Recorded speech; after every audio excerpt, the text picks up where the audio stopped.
Good morning, good afternoon, good evening, you lovely people, whichever one it is for you. Welcome back to Lilywhite Lane. I hope that you're all having a really good day and week wherever you are in the world and whatever you are planning to get up to. Now, few things I want to discuss related to Tottenham. The first is that Amanda Staveley was yet again spotted at the Tottenham Hotspur Stadium on Sunday. This isn't the first time she's been spotted hanging around Tottenham. Was she just there, whining and dining, having a lovely jubbly time watching the American football? Potentially. But was she there because she's still interested in investing in Tottenham Hotspur? 25% is the stake that's been talked about in the past when it comes to Amanda Staveley investing in our football club. And it'll be interesting to see what happens. Obviously, as I say, things haven't quite worked out for her on the business side of things since she left Newcastle. But as I say, those fans loved her when she was there. Those fans absolutely loved her. I've seen, as I say, 2 trophies in 20 years under Enoch and Levy. Amanda Staveley got them to a cup final in the Champions League within 2 seasons, whereas beforehand they were doing nothing. And obviously that's Eddie Howe and the players, but she played a big part in it.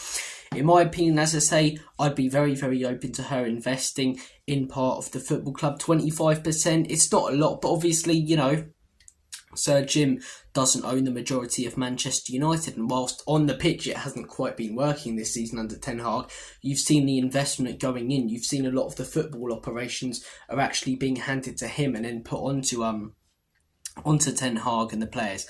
It's not that Ten Hag's failing because he hasn't been backed. He's failing because he's not good enough, in my opinion. And I think Amanda Staveley would do a similar thing if she invested in Spurs. Take more control over the football operations, not necessarily the business operations.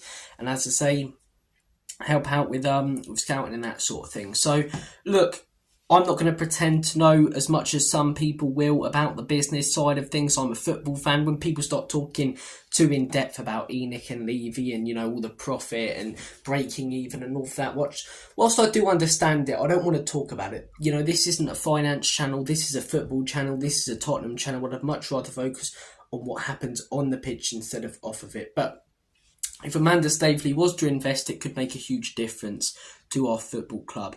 Not non-football operations, football operations. So that's why we're talking about it. But guys, would you be open to Amanda Staveley investing in Spurs? Do you think she will? Do you think she's just enjoying her time at the football club? You know, celebrating all of the fantastic facilities we have and the beer that fills up from the bottom and the football that's taking place, not the football, at our stadium at the minute? Or is she looking for something more? Does she want something more? Is that why she's hanging around our stadium? Comment down below your thoughts. Look, next thing I wanted to discuss, only a quick one today. Spence signing a new contract with the club until 2028. I think this is really positive news. A few years ago, as I say, you know, we brought Spence in. Under Antonio Conte, it came out a while after that Conte didn't want Spence and he was a club signing, and the future looked pretty bleak for him at Spurs. Went out on loan to Leeds last season. Didn't really impress, looked pretty poor. I thought his career at Tottenham was over, and potentially even at the top level. He seems to have had attitude problems at Leeds, didn't step up. And if you're not stepping up in the Championship, chances are you won't in the Prem. But pre-season, he looked absolutely fantastic. Looked like he wanted it. Obviously, you can't read too much into pre-season, but there were really positive signs. And when he's had the game time this season, those positive signs have continued to be shown, you know. Came on against Coventry, made a huge impact. If he doesn't get subbed on in that game, maybe we don't win. Whenever he's come on for Udogie, he played in that left wing back role, which isn't even his natural position. He's more natural on the right. He's done fantastic. He's been mustered. So, Spence, as I say, I've been calling for him to get some more game time at Spurs, start more games. I'd love to see him start this weekend against West Ham.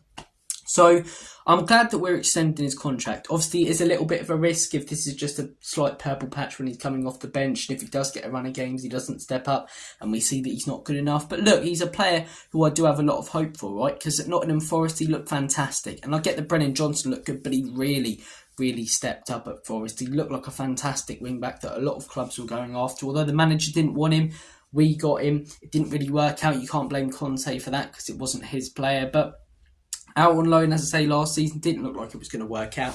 Now got an extended contract. When he's made cameos, has stepped up. I think the only thing left to do, start him in a big game. See what he's really made of. See if he has a big future at this football club or no future at all. So look, guys, comment down below your thoughts and opinions on Spence's contract being extended. and on Amanda Staveley hanging about. One final thing I want to discuss, the David Pleat situation, right? I saw a Tottenham away video brilliantly done by Iggy. Go subscribe and check them out if you haven't already. And he was talking about David Pleat's new book and the club not willing to promote it. Now, with Hugo Lloris, although he is a bit of a club legend, I do sort of get it. LA Galaxy is book. But David Pleat is a club legend, right?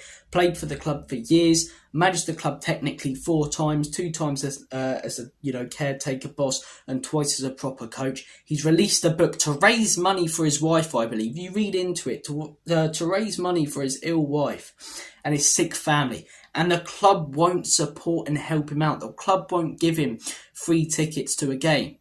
You know, it's not like he's asking for free tickets to every single game. He's asked for free tickets to one game and they won't give it to him. They won't allow him into the box, you know, charging him 400 quid. That's a piss take for a legend of our football club.